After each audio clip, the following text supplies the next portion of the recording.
Ընդհանրապես մենք պետք է հասկանանք, որ պետական բյուջեն ամենուր է։ Ցանկացած քաղաքացի, երբ որ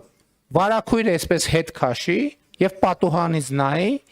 ինքը տեսնում է պատուհանից պետական բյուջեի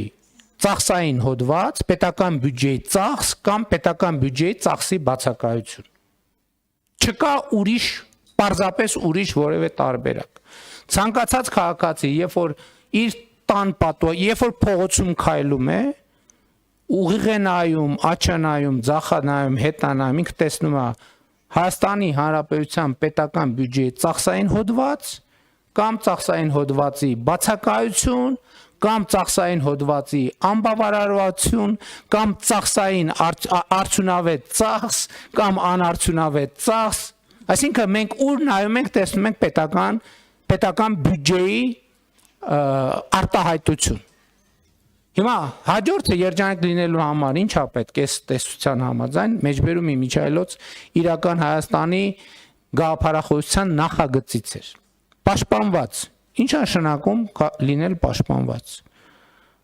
Բացի վերը նշվածից նշանակում է, որ ունենալ ոստիկանություն, որի վրա կարելի է հույս դնել, ունենալ դատական համակարգ, որի վրա կարելի է հույս դնել, ունենալ արդյունավետ ազգային անվտանգության ծառայություն, հակահաբեկչական պայքարի, հակահետախուզության սահմանադրական կարգի պահպանության գործողությունների համար, ունենալ պաշտպանունակ բանակ, ունենալ ամուր դիվանագիտություն եւ դիվանագիտական ծառայություն, ունենալ որակյալ օրենսդրություն եւ ցանկը կարելի է շարունակել, բայց ինչ էլ դնենք, ցանկացած արտահայտություն պետական բյուջեի ծախսային հոդվածը կամ ծախսային հոդվածի բացակայություն կամ ծախսային հոդվածի բավարար չափ կամ ծախսային հոդվածի անբավարար չափ կամ որակյալ բյուջետային ծախս կամ անորակ բյուջետային ծախս։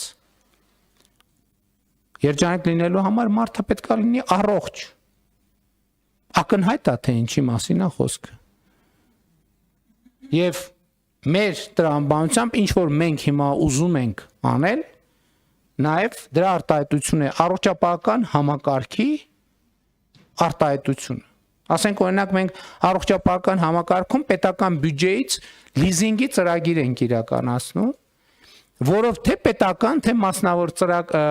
առողջապահական կազմակերպությունները սարքավորումներ են ձեռք բերում։ Եվ դրա շահառուն մարդն է։ Եվ իհարկե առողջապահական ապահովագրության համակարգը մեր պատկերացմամբ այն է, ինչ եւս մի մակարդակով կբարձրացնի մեր քաղաքացիներին, կմոտեցնի երջանկությանը։ Ստեղծագործ լինել, ինչ նշանակում ստեղծագործ լինել։ Ստեղծագործ լինել էլին առաջին հերթին նշանակում է ունենալ պատշաճ կրթություն, որովհետեւ առանց կրթության շատ դժվար է լինել ստեղծագործ։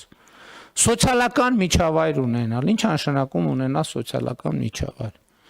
Նշանակում է բնակավայրում ունենալ, ասենք օրինակ զբոսայգիներ, որտեղ կարելի է գնալ ուղղակի այլ մարդկանց հետ շփվել եւ բազմաթիվ այսպիսի ենթակառուցվածքներ նշել։ Ճամփորդել, մարդը երջանիկ լինելու համար պետք է ճամփորդի։ Ինչա պետք ճամփորդելու համար։ Բացի տոմս առնելուց, անհրաժեշտ է, որ տրանսպորտային համակարգ գոյություն ունենա։ Անհրաժեշտ է, որ ենթակառուցվածքներ գոյություն ունենան, ճանապարհներ գոյություն ունենան, ճանապարհային անվտանգություն գոյություն ունենա։ Անհրաժեշտ է, որ օդային տրանսպորտը զարգացած լինի։ Օդային տրանսպորտի զարգացումը պետական բյուջեի կոնկրետ տող է եւ կառավարության այն որոշումը, որի արդյունքում եւս Վիզեր ընկերությունը հայտարարեց Հայաստանից եւ դեպի 7 ուղություններով թռիչքներ բացելու համար միջինում եւ իրենք են հայտարարել, ես չգիտեմ պրակտիկան, հայտարարության մեջ նշվում էր բազային գին 29 եվրո տոմսի համար։ Հիմա հարգելի գործընկերներ, հասկանում եք, Հայաստանի Հանրապետությունում 2025 թվականին հնարավոր է 29 եվրոյով, 30 եվրոյով, 50 եվրոյով տոմս գնել ինքնաթիռի։ Հասկանում եք։ 2016 թվին հնարավոր էր Հայաստանում մի հատ խնդրում եմ եկեք գնանք մի հատ տոմսերի գները հանենք, տենանք ինչ է տեղի ունեցել։ Չէ, օդի հարկը հիմա էլ ունենք, բայց հիմա որոշ ուղղություններով, նաև մեր կարգավորումներով օդի հարկն էլ է, օդի հարկի հարցն էլ է լուծված։ Սիրված աշխատանք ունենալ, բազմաթիվ սիրված աշխատանքներ գտնվում են բյուջետային հիմնարկներում եւ կառավարությունը իմիջայլոց բարձր տեխնոլոգիաների ոլորտում, այլ ոլորտներում աշխատատեղերի բացման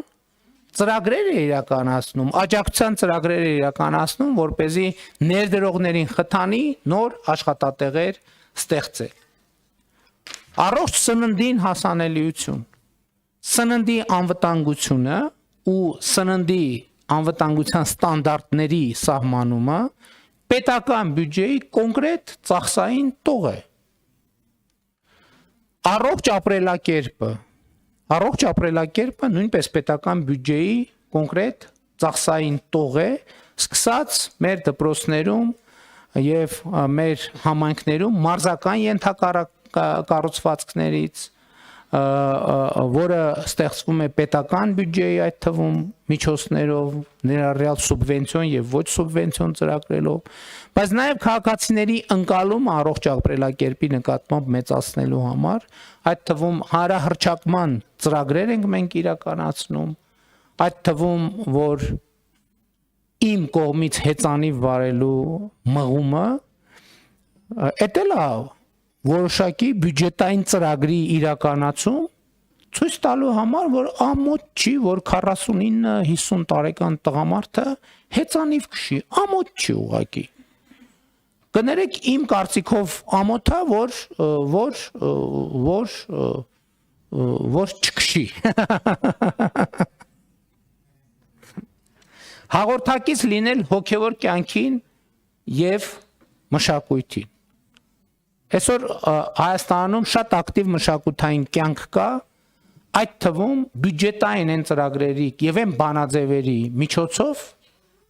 որը կառավարությունը ընդունել է։ Դուք գիտեք, որ մենք արդեն մի քանի մշակութային հաստատություններում էքսպերիմենտալ փորձարարական մեթոդով ֆինանսավորման նոր բանաձևեր ենք դրել եւ ակնհայտ է, որ այդ բանաձևերը գործում են, որովհետեւ մենք շահագրգռություն ենք ստեղծել, որպեսզի մեր մշակութային հաստատությունները իրենց սիրած գործով զբաղվելով իրենք իրենց համար ավելի մեծ եկամուտ գեներացնել եւ ինչքան իրենք եկամուտ գեներացնեն, մենք այդքան կավելացնենք։ Պետական բյուջեի ծախսային տողը, երբ որ մենք բոլոր երեխաների համար, օրինակ թանգարանների մուտքը մինչև 12 տարեկան դարձրեցինք անվճար։ Պետական բյուջեի փողը, երբ որ մենք աբոնենտային ծրագիր ստեղծեցինք, աբոնեմենտային ծրագիր ստեղծեցինք դպրոցականների համար, որպեսզի ամեն դպրոցական տարին պետական բյուջեի հաշվին գոնե մի թատրոն, գոնե մի թանգարան, գոնե մի համերգ այցելի եւ դրանում ներառեցինք նաեւ տրանսպորտային ծախսերը մարզից մարզ տեղափոխելու երեխաներին մարզից մարզ տեղափոխելու համար։ Հոգևոր կյանքին հաղորդակցությունը նույնպես պետական բյուջեի ծախսային տող է, որովհետև այսօր մեր պատմամշակութային բազմաթիվ հուշարձաններ, որոնք այդ թվում հոգևոր կյանքի անբաժանելի մաս են, որպես պատմամշակութային հուշարձան պատկանում են պետությանը, այսինքն պետության սեփականությունն են եւ գտնվում են պետության հոգացության ներքո։ Եվ այդ թվում ենթակառուցվածքներ պետք է լինեն, որպեսզի մարդիկ հնարավորություն ունենան հաղորդակցվել այդ հոգևոր արժեքների հետ։ Բայց նաև պետք է կառավարությունը խստիվ վերահսկողություն սահմանի, որպեսզի, ինչպես արդեն առիթ ունեցել եմ ասելու, ոմանք այդ պատմամշակութային հուշարձանները չուլան չդարձնեն, որովհետև ելի եմ ասում, դա վիրավորում է մարդկանց հոգևոր զգացումները։ Կարճ ասած, իհարկե այս ցանկը կարող ենք շարունակել, ես չեմ ուզում շարունակել։ Երջանկությունը պետք է արտահայտված լինի պետական բյուջեում։ Ես հիշում եմ բյուջետային քննարկումները, որ ամենատարբեր դեռ լրագրող եղած ժամանակներից ես ինքս էլ որպես պատգամավոր գործելով բյուջեին տարբեր անուններ եմ տվել եւ տարբեր ժամանակներին բյուջեի համար եղել են տարբեր ձևակերպումներ չգիտեմ բանի ճգնաժամի բյուջե, յետ ճգնաժամի բյուջե, կոնսերվատիվ բյուջե, հուսահատության բյուջե, զարգացման բյուջե ես կարծում եմ որ մենք ընդհանրապես տարբերակումները պետք է հանենք, որովհետև Հայաստանի Հանրապետությունը պետք է լինի երջանկության բյուջե։ Այսինքն մեր բյուջեները պետք է ուղղված լինեն նրան, թե ինչա պետք Հայաստանի Հանրապետությանը եւ նրանց քաղաքացիներին երջանիկ լինելու համար։ Եվ սա կարծում եմ շատ կարևոր արձանագրում է, որը մենք պետք է անենք։ Բայց չեմ ուզում եւ չեմ կարող շղթել, որ մարդու երջանկության համար ինչպես նշված է նաև իրական Հայաստանի գաղափարախոսության նախագծում, անհրաժեշտ են նաև անհրաժեշտ կենցաղային պայմաններ։ Բայց ես ուզում եմ նաև մի արձանագրում անել, որ անհատական կենցաղային պայմանները բավարար չեն մարդու երջանկության համար։ Առիթ ունեցել եմ նաև կառավարության 2024 թվականի գործունեության զեկույցի ընթացքում ասել, որ իհարկե շատ կենցաղային օրինակով, եթե մարդը ունի հարմար նորոգված բնակարան, դա դեռ չի նշանակում, որ ինքը բարեկեցիկ է։ Պատկերացրեք լավագույն ձևով կառուցված եւ նորոգված առանձնատուն։ Եվ մարդը իր ընտանիքով ապրում է այդտեղ։ Արդյոք դա բավարար է, որ նա համարվի բարեկեցիկ։ Բացարձակապես բավարար չի։ Որովհետև կարող է այդ բնակարանը, այդ տունը հազար ներողություն չունենալ կոյուղի օրինակ, որը հանրային ենթակառուցվածք է։ Այդ տունը կարող է չունենալ ջրամատակարարում, որը հանրային ենթակառուցվածք է։ Այդ տունը կարող է չունենալ էլեկտրական հոսանք։ Լավ, հիմա արևային ֆոտովոլտային կայաններ կարող են դնել, այդ մասը հələ բան անենք, բաց թողենք։ Չնայած այդ էլ հանրային ենթակառուցվածք է։ Եթե մարդ այդ տանը ամեն օր առավոտյան ուտումը սև խավիար, կեսօրին, չգիտեմ, կարմիր խավիար, երեկոյան եւ կարմիր եւ սև խավիար եւ այդ տնից դուրս է գալիս այդ տնից դուրս գալու համար պետք է 1.5 մետրանոց ռետինե սապոգներ հագնի, որովհետեւ հակառակ դեպքում ցեխի մեջ կկորի, այդ մարդը չի կարող համարվել բարեկեցիկ։ Կամ եթե մարդը ինքը իրան էս իմ ասած պայմաններում համարի բարեկեցիկ, ուրեմն մենք պետք է մի հատ ստուգենք բարեկեցության այդ ընկալումը։ Սա ինչի համար եմ ասում, ինչ կապ ունի սա, հարգելի գործընկերներ, բյուջեի կատարման հաշվետվության քննարկման հետ։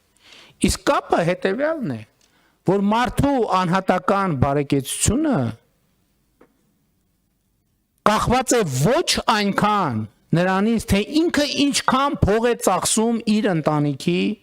համար, շատ ավելի կախված է նրանից,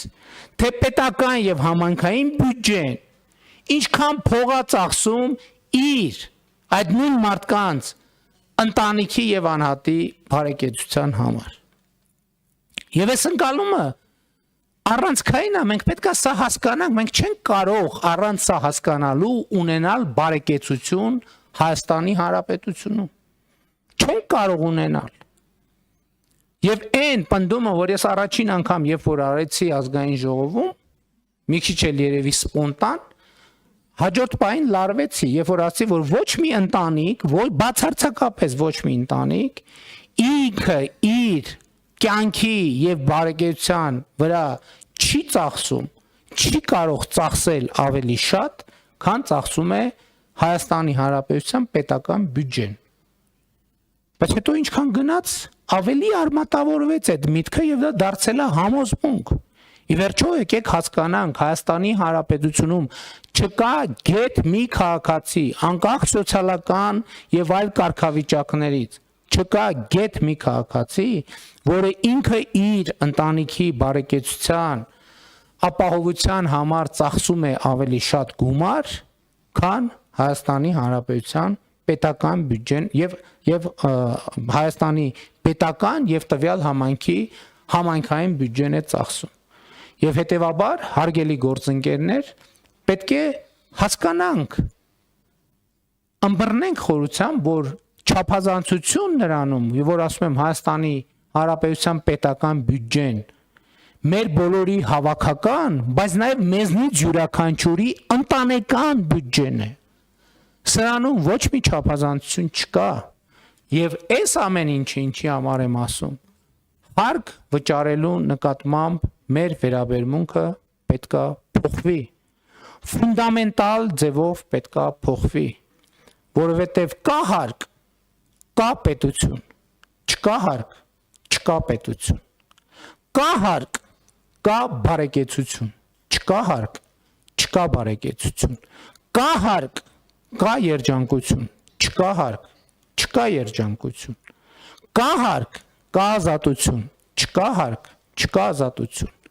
կա հարկ, կա անվտանգություն, չկա հարկ, չկա անվտանգություն, կա հարկ, կա առողջություն, չկա հարկ, չկա առողջություն, կա հարկ, կա կրթություն, չկա հարկ, չկա կրթություն։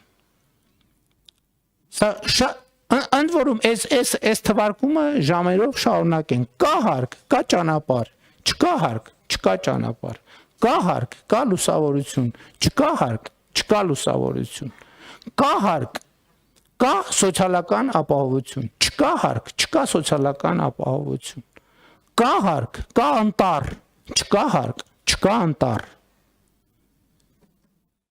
կա հարկ, կա մաքուր օդ, չկա հարկ, չկա մաքուր օդ։ Հիմա հա անսպառ է, բառես բուն իմաստով անսպառ է։ Հիմա